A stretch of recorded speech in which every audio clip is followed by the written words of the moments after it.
चलिए थोड़ा आगे बढ़ते हैं। हमने अब तक आपको अल्फ़ा डीके और बीटा डीके पढ़ा दिया।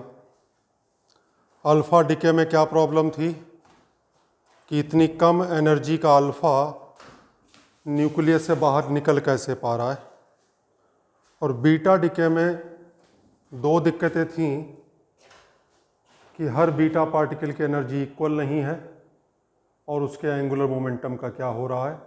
तो उसके लिए एक हाइपोथेसिस ली गई पार्टिकल की anti neutrino which was discovered later on.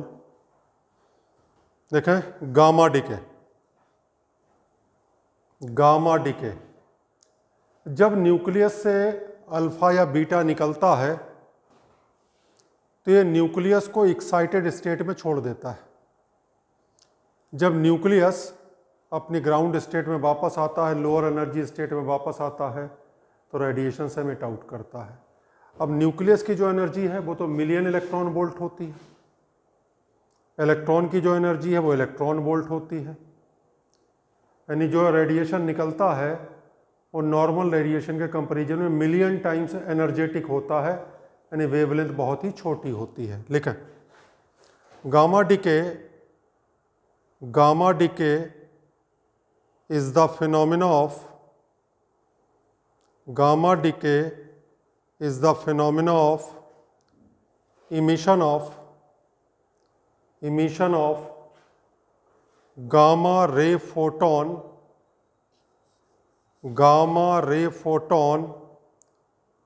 from a radioactive nucleus.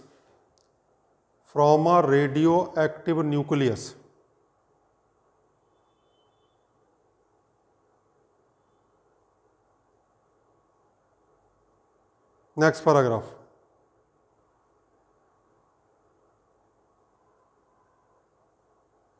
Similar to energy levels of electrons,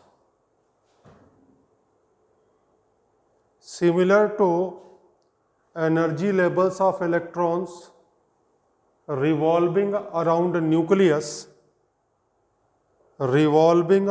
a nucleus,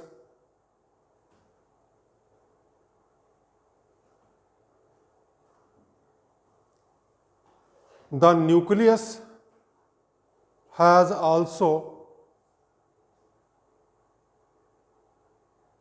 some energy levels called nuclear energy levels.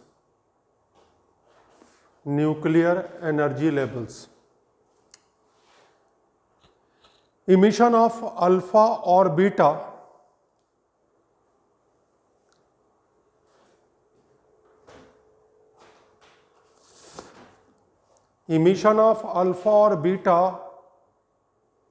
leave nucleus behind in excited state.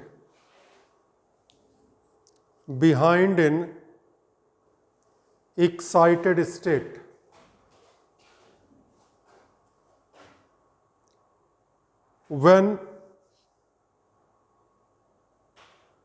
nucleus comes to the lower energy levels,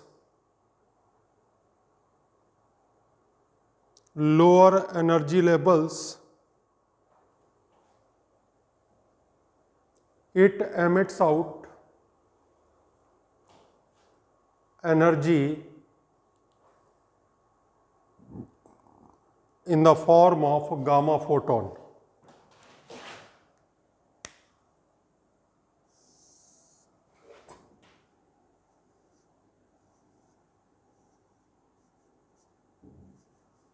ये cobalt है 2780। Cobalt का एक isotope है जो radio active होता है।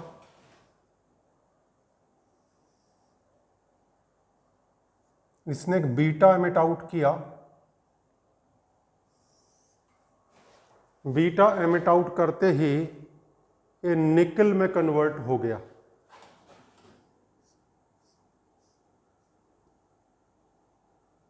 2880। इस समय निकेल हायर एनर्जी स्टेट पे है, ये 1.17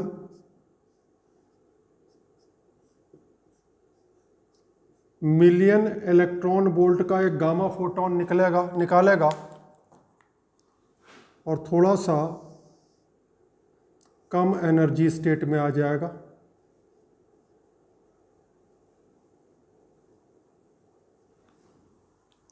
फिर न्यूक्लियर ट्रांजिशन हुआ,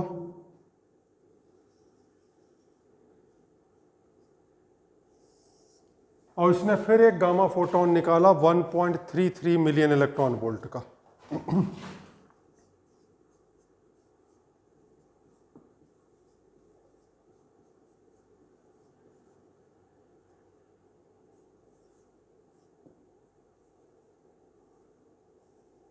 फिलहाल एटॉमिक नंबर और मास नंबर में तो कोई फर्क नहीं आएगा, तो एक एग्जांपल लिखवा दिया है गामा का, लिख ले।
नेक्स्ट हेडिंग डालिए, nuclear reactions.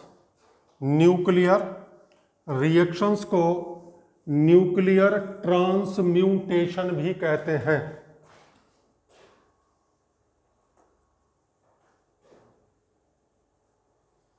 Nuclear reactions are also called nuclear transmutation. और इसमें जो एनर्जी रिलीज होती है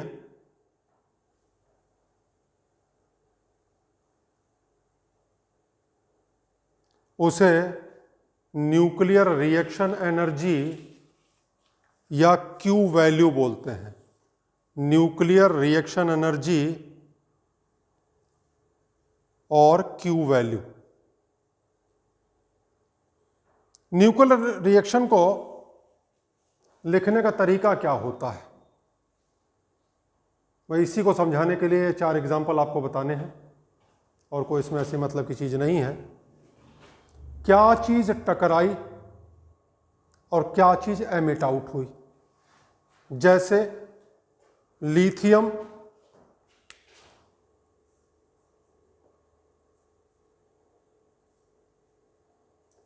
इससे टकराया प्रोटॉन,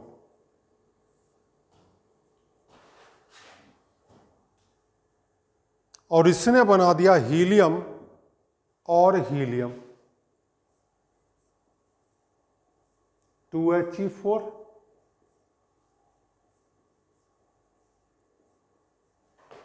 वैसे हीलियम तो नहीं बनाया, अल्फा बनाया है।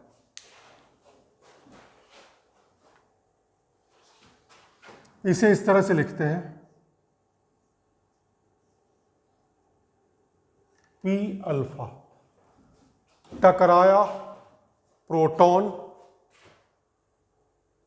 बना अल्फा। लेकिन ये डायरेक्ट नहीं बनता, इसमें एक इंटरमीडिएट स्टेज आती है। क्या इंटरमीडिएट स्टेज आएगी? पहले प्रोटॉन इसके न्यूक्लियस के अंदर चला जाएगा,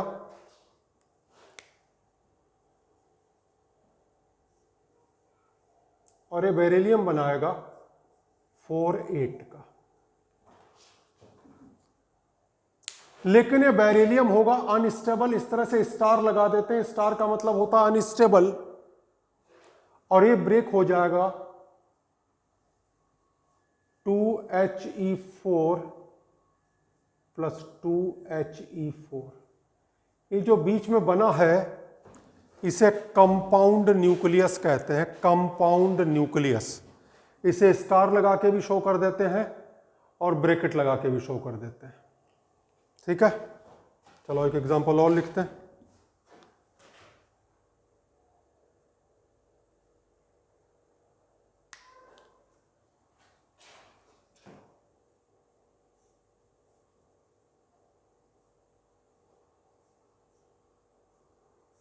(5B11) प्लस 1H1। कौन टकराया? प्रोटॉन। कंपाउंड न्यूक्लियस बना, कार्बन 6 12, जो इस समय अनस्टेबल है।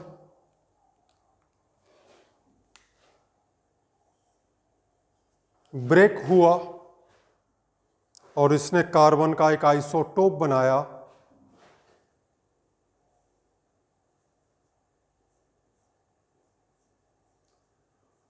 और एक न्यूट्रॉन बाहर निकला। इस रिएक्शन को नाम देंगे Pn। प्रोटॉन टकराया, न्यूट्रॉन निकला।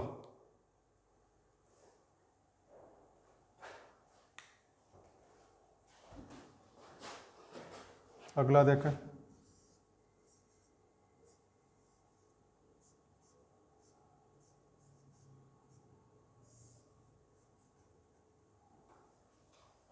कार्बन के साथ एक प्रोटॉन टकराया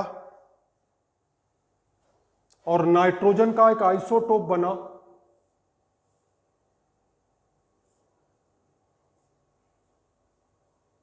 जो कि अनस्टेबल है।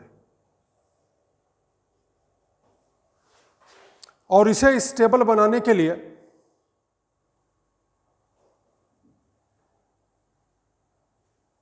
गामा फोटोन बाहर निकला,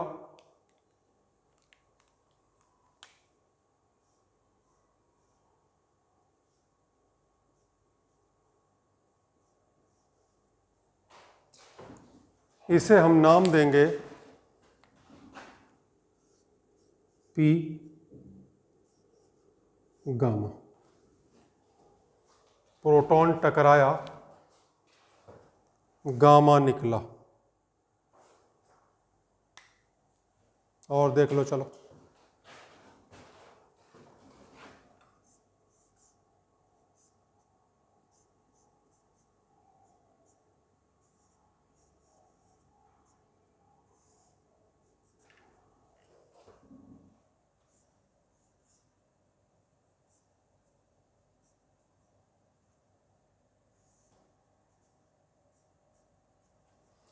एक न्यूट्रॉन टकराया, नाइट्रोजन का एक आइसोटोप बना, जो कि अनस्टेबल है। अनस्टेबल है तो ब्रेक कर गया और इसने कार्बन का एक आइसोटोप बनाया,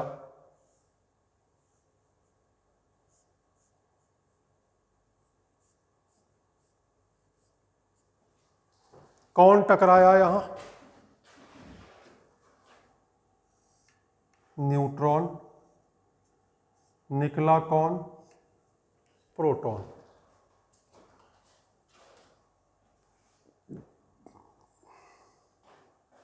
चलो एक लास्ट।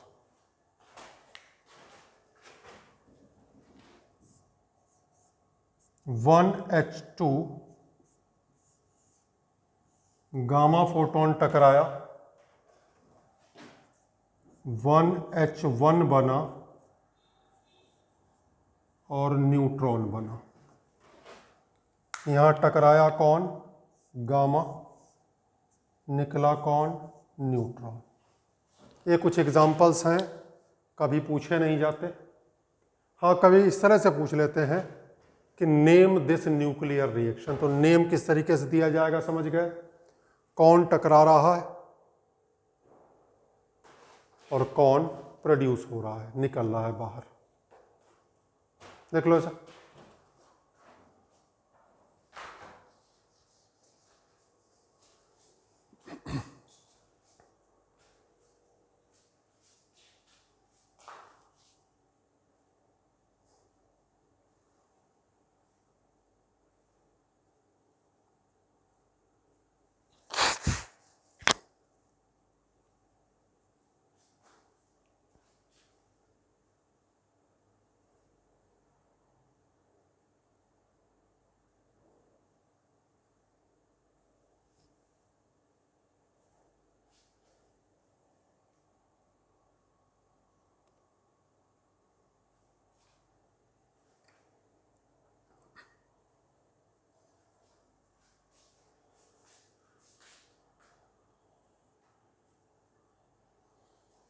एक बार मैं कभी ना कभी बता चुका हूं कि न्यूक्लियर रिएक्शंस के लिए सबसे ज़्यादा इफेक्टिव प्रोजेक्टाइल होता है न्यूट्रॉन, क्योंकि न्यूट्रॉन आसानी से न्यूक्लियस के अंदर एंटर कर सकता है, क्योंकि उस पर किसी भी तरह का इलेक्ट्रोस्टैटिक रिपल्शन नहीं लगता।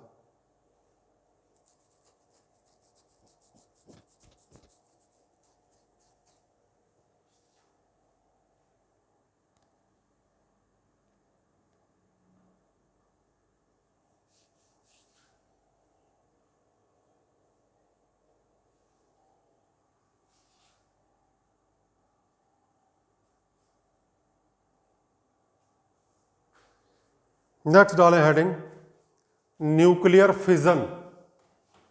अच्छा, एक तरीके की आर्टिफिशियल रेडियो एक्टिविटी भी है कि एलिमेंट स्टेबल था, इसे अनस्टेबल बना दिया।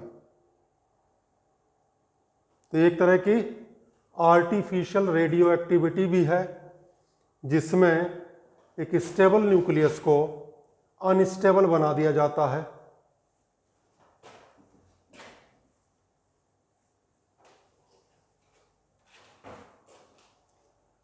न्यूक्लियर फिजन हम आपको बता चुके हैं, हैवी न्यूक्लियस ब्रेक होती है अपने कंपेरेबल पार्ट्स में, तो बाइंडिंग एनर्जी इंक्रीज करती है, इसलिए एनर्जी रिलीज होती है। लिखा, nuclear fission is the phenomena of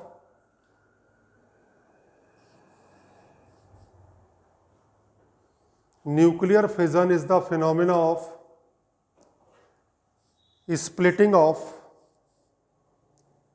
splitting of a heavy nucleus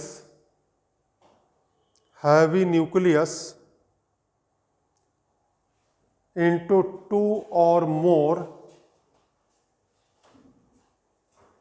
comparable parts. Two or more comparable parts, इसका एग्जाम्पल यूरेनियम 92 235।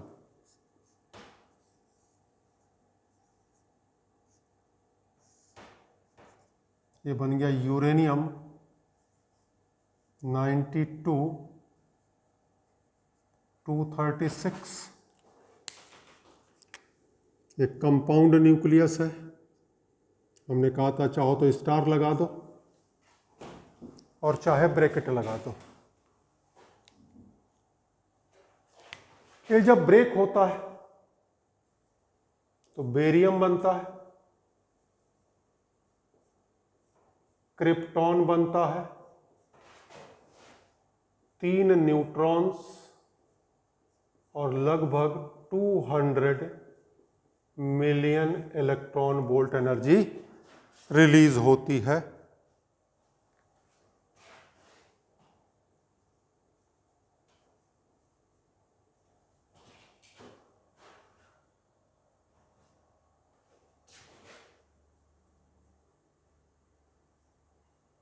देख ले,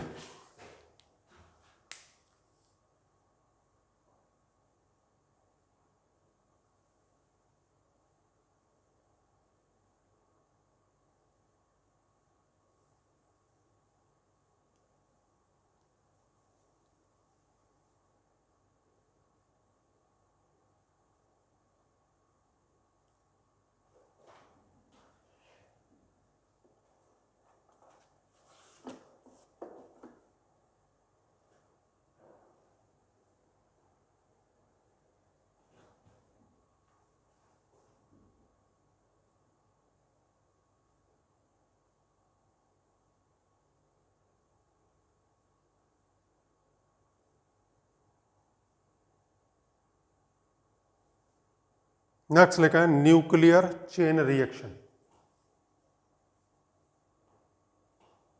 न्यूक्लियर चेन रिएक्शन देखा। A nuclear chain reaction is said to occur when neutrons emitted from the decay of one nucleus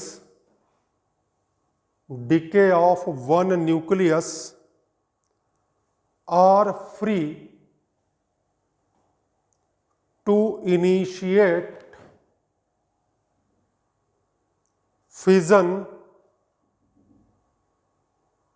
in the surrounding nucleus. The fission of uranium-235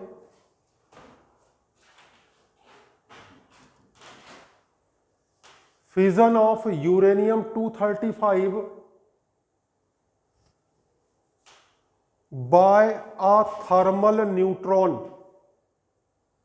thermal neutron के नीचे underline कर लो, बाद में पढ़ाएंगे। Thermal neutron is represented as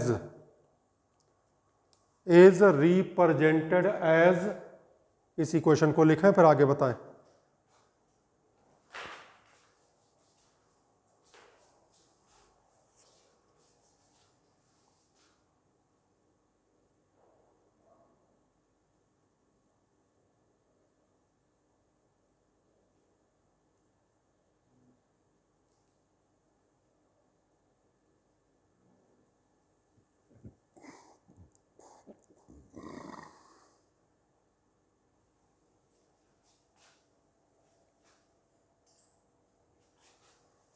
देख लिया? चलो अब देखो,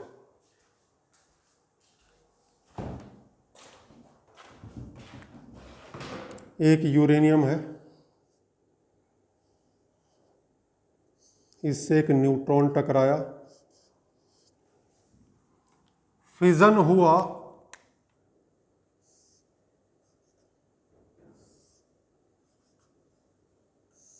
जिससे 3 न्यूट्रॉन प्रोड्यूस हुए।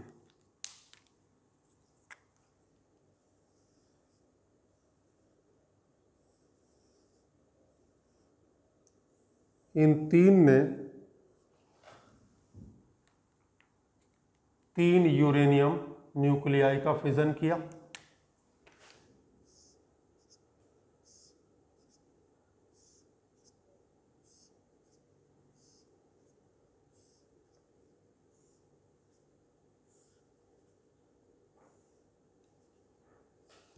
नाइन न्यूट्रॉन निकले, फिर 27 निकले। इस तरीके से ये रिएक्शन रेट एक्सपोनेंशियली ग्रो करेगा और सारे के सारे मटेरियल का fission with in a fraction of second हो जाएगा। देखो, नाउ द 3 सेकेंडरी न्यूट्रॉन्स ये वाले, now the 3 secondary neutrons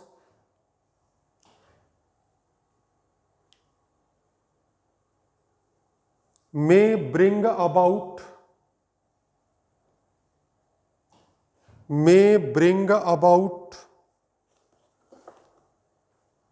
the fission of 3 more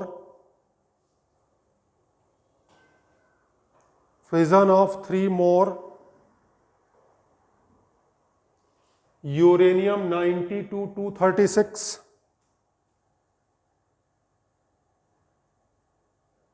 nuclei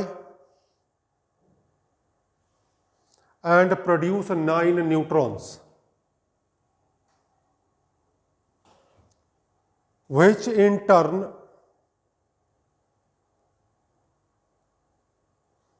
can bring about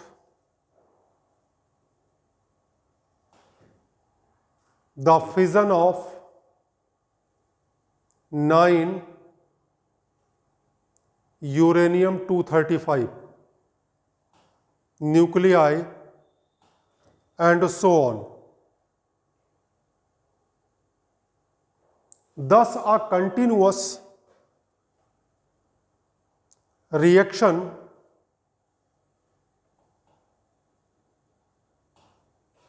called nuclear chain reaction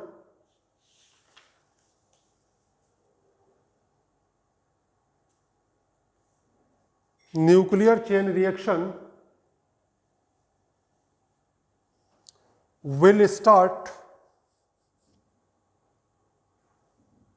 and a huge amount of energy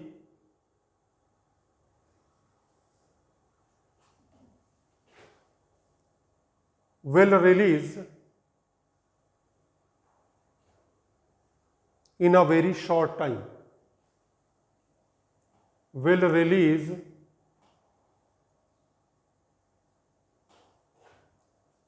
in a very short time.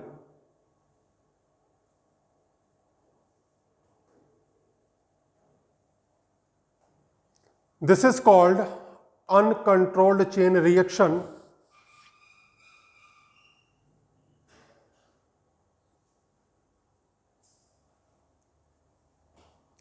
which is present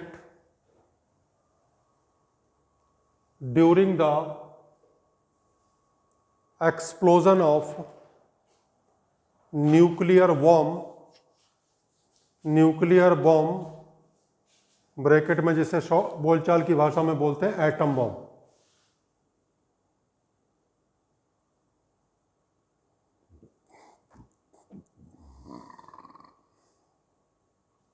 clear? Next paragraph ये बना लो 1 से 3, 3 से 9।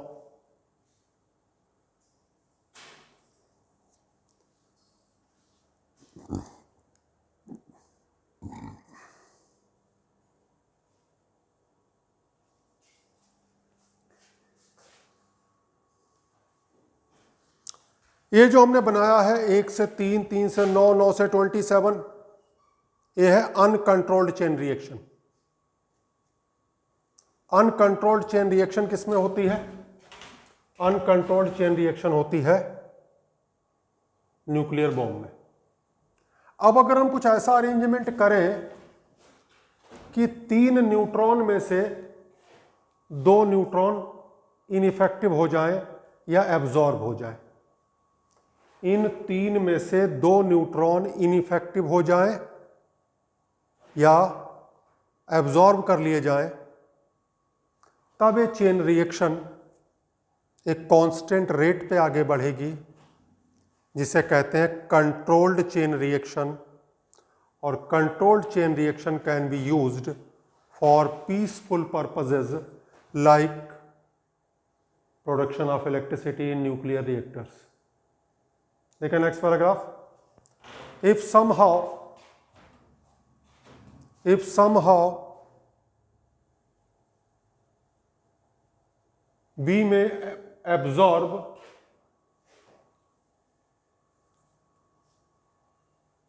2 out of 3 neutrons, 2 out of 3 neutrons produced in the reaction, then the reaction will proceed at a constant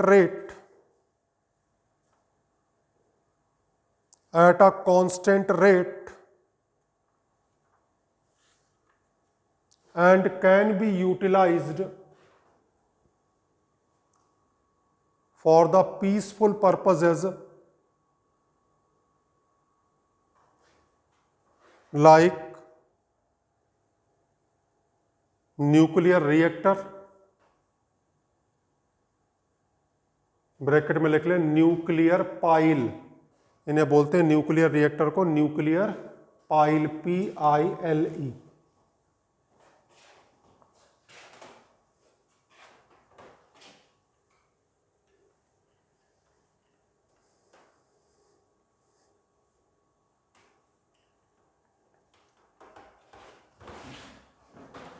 next लिखें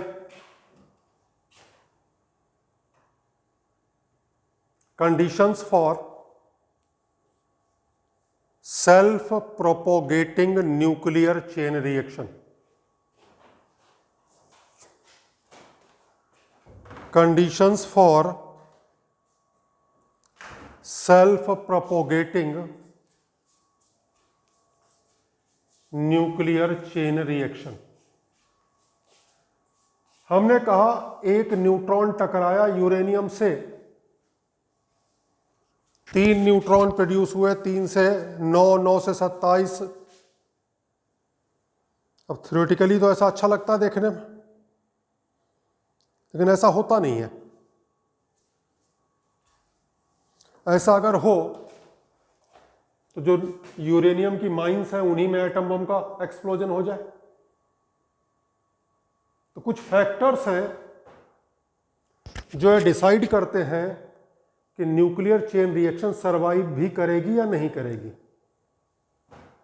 number 1, leakage of neutrons from the system.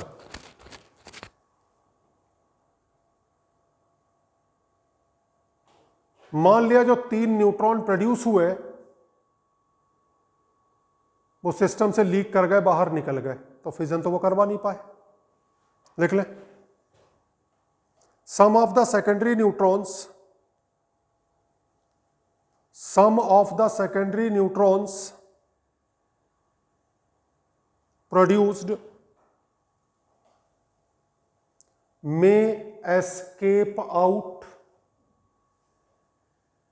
may escape out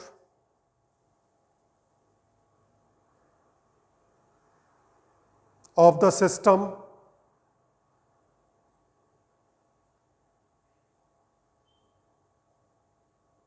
and will not take part in fission,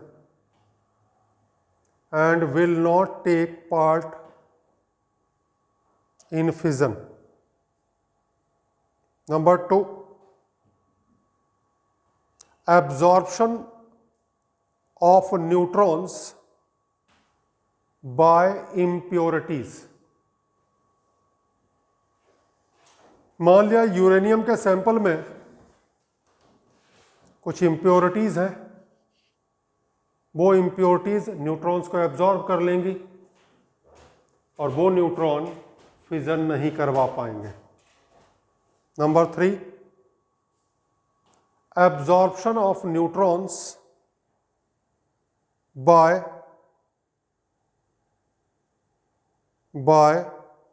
uranium 238।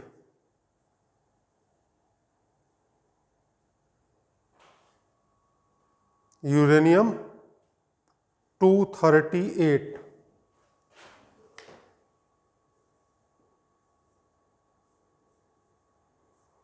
जो uranium sample होता है ना, उसमें सिर्फ 0.714% होता है uranium 92-235। बहुत थोड़े से अमाउंट में होता है यूरेनियम 92-233 और मैक्सिमम ये होता है 92-238। 92-238 इसमें पाया जाता है 99.28%।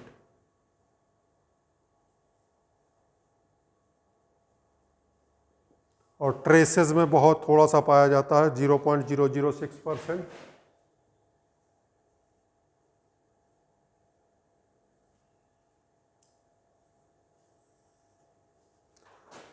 तो नेचर में जो यूरेनियम मिलता है उसमें से भी जिसका फिजन होना है वो बहुत कम है। तो ऐसे अगर इसका फिजन करवा दोगे तो जो न्यूट्रॉन्स होंगे वो यूरेनियम 238 क्या कर लेगी, एब्जॉर्ब कर लेगी और फिजन रिएक्शन रुक जाएगी।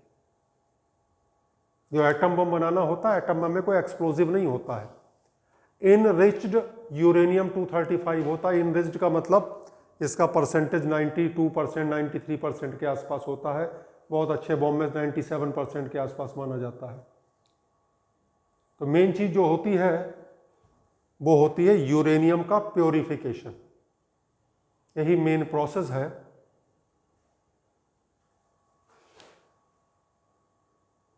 एटम बम का। अगर इनरिच्ड यूरेनियम अवेलेबल है तो एटम बम तो कभी भी बनाया जा सकता है। और को कहते बहुत आसान है, तो बहुत आसान नहीं है इन्हें अलग करना, क्योंकि ये आइसोटोप्स हैं। आइसोटोप्स की केमिकल प्रॉपर्टीज ऑलमोस्ट सेम होती हैं, ये फिजिकल प्रोसेस से ही अलग किया जाता है। लिख लें फिलहाल, हमने क्या बताया कि कुछ न्यूट्रॉन्स को यूरेनियम 238 एब्जॉर्ब कर लेगा और चेन रिएक्शन रुक जाएगी। नेक्स्ट लिखें,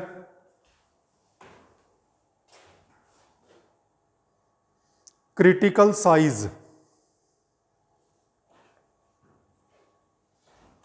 न्यूक्लियर चेन रिएक्शन के लिए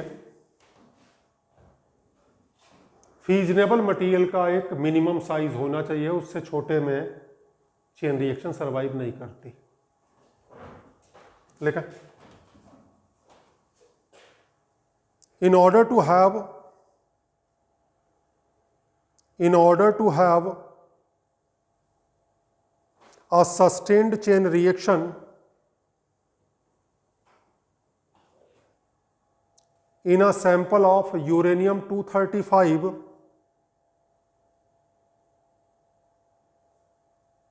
isotope, it is required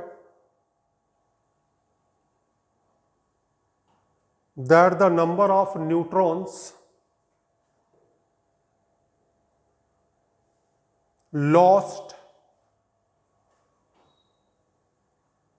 due to leakage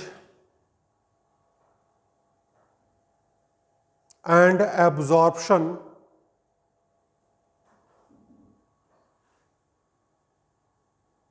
should be much smaller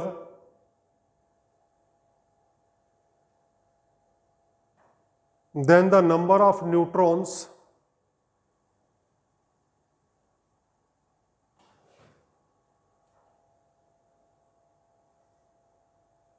produced in a fission process.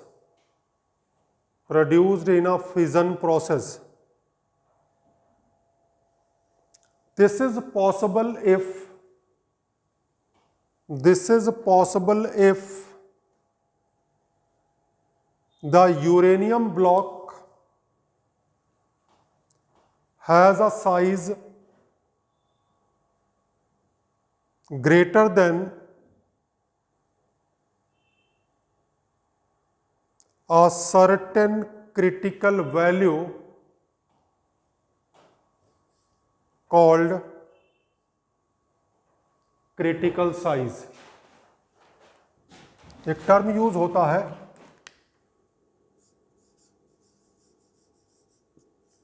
Neutron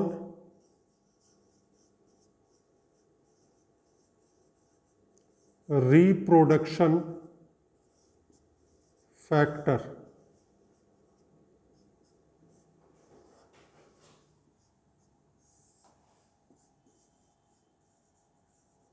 rate of loss of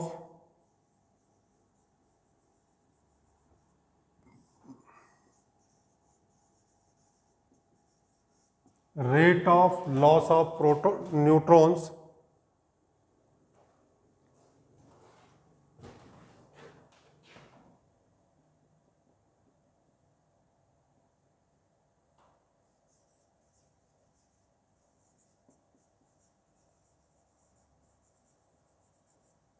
rate of production of neutrons. Rate of production of neutrons divided by rate of loss of neutrons.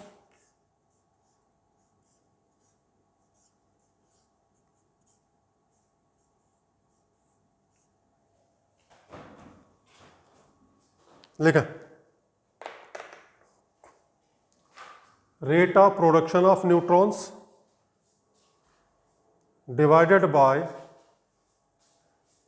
rate of loss of neutrons. नीचे लिखें के greater than 1, the size is called super critical. के की value अगर 1 से ज्यादा है तो यूरेनियम ब्लॉक के साइज को कहते हैं super critical. K equals to 1, size is called critical.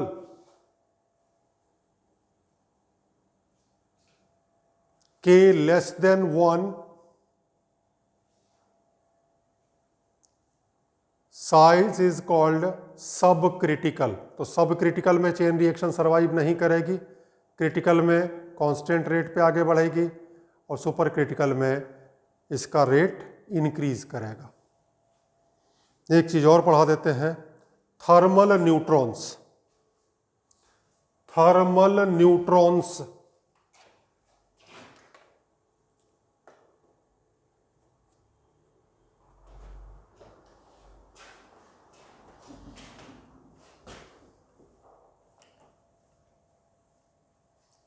Her neutron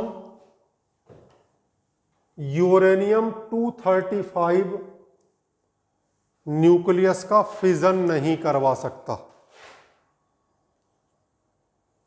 सिर्फ वही न्यूट्रॉन्स फिजन करवा सकते हैं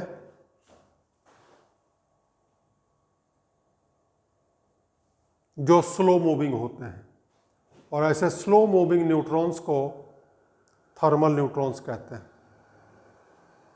लेकिन thermal neutrons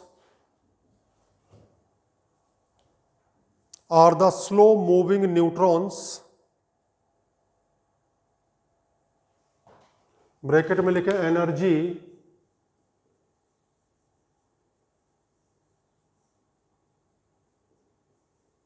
(0.025 electron volt),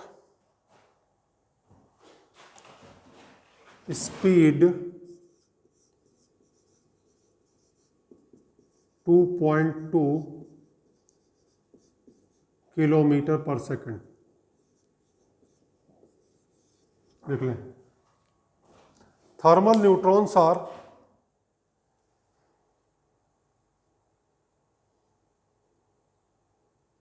slow moving neutrons, energy, speed.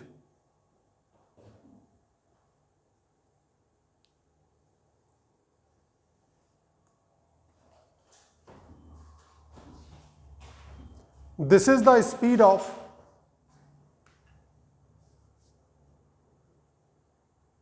gas molecules at the room temperature. At the room temperature, so they are called thermal neutron. जो room temperature पे gas के molecule move करते हैं वो किसकी वजह से करते हैं? टेम्परेचर की वजह से करते हैं, तो इसलिए इन्हें नाम दिया गया thermal neutrons.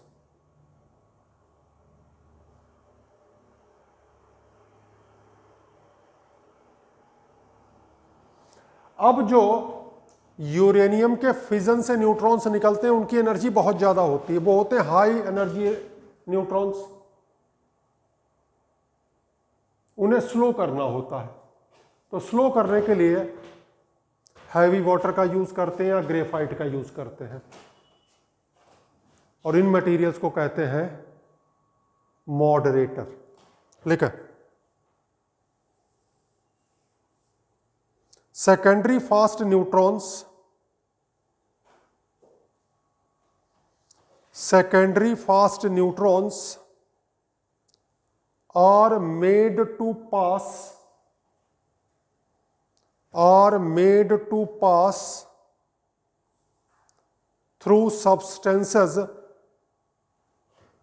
like paraffin, deuterium, heavy water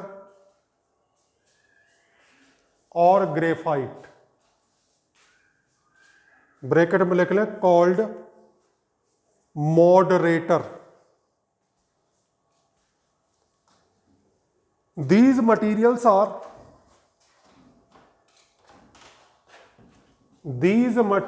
are proton rich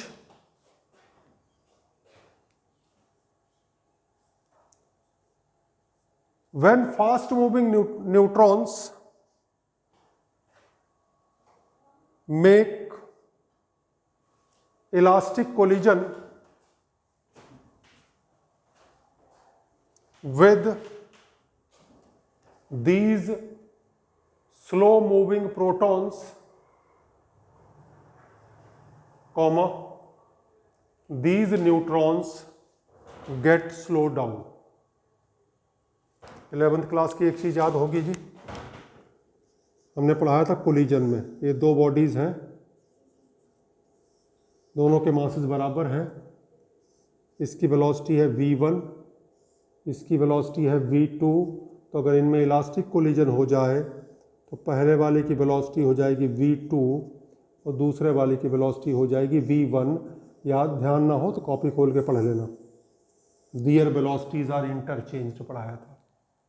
तो देखो इसमें एक कौन है प्रोटॉन और एक कौन है न्यूट्रॉन। प्रोटॉन और न्यूट्रॉन के मासेस ऑलमोस्ट इक्वल है। न्यूट्रॉन है हाई स्पीड, प्रोटॉन है लो स्पीड। जब ये टकराएंगे तो न्यूट्रॉन हो जाएगा लो स्पीड और प्रोटॉन हो जाएगा हाई स्पीड। तो ऐसे हम ऑब्टेन करते हैं स्लो मूविंग न्यूट्रॉन्स जिनसे फिजन करवाया जा सकता है, और ऐसे मटेरियल्स का नाम है मॉडरेटर। तो मॉडरेटर कौन से मटेरियल है जो फास्ट मूविंग न्यूट्रॉन्स को स्लो मूविंग न्यूट्रॉन्स में कन्वर्ट कर देते हैं।